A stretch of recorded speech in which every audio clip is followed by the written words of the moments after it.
সুন্দর পরিবেশ, এটা কিন্তু শহরের এই যে ব্যস্ত শহরের মধ্যে দেখা যায় না। আর এই যে কুয়াশা ভরা প্রকৃতির সৌন্দর্য সকালবেলায়, এটা কিন্তু অসাধারণ। যারা সকালবেলায় গ্রামে বসবাস করে, যারা ঘুম থেকে সকালে উঠে ফার্স্ট টাইম কত নামাজের পরে, তারা কিন্তু এই পরিবেশটা সবসময় দেখে। শহর লাইফে যারা বিল্ডিং এ বসবাস করে তারা কিন্তু এই জিনিসটা একদমই দেখে না। আমারও মত। আজকে আমরা এই শীতের সকালে খেজুর রস সংগ্রহ করার জন্য সীতাকুণ্ডে আসছি। আমার সাথে আছে আমার বড় ভাই, তারপর ও বড় ভাই কামাল, এদিকে আসো।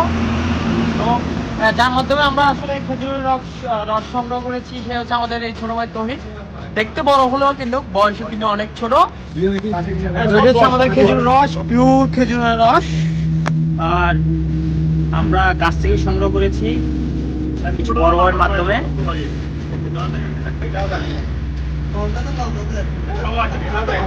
হ্যাঁ, প্রকৃতির অপরূপ সৌন্দর্য সৃষ্টির সুন্দর খেজুরের রস সংগ্রহ করার জন্য আমরা চলে এসেছি সীতাকুণ্ডতে।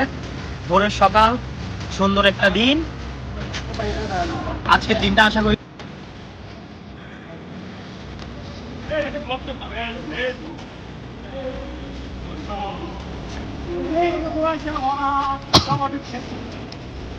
তো সবাই সবার পরিচয় দিয়ে দাও। আমরা আজকে এখানে যারা যারা আছি, প্রথম আমার নাম ফয়সাল। হ্যাঁ, তারপর আমি মোহাম্মদ রানা।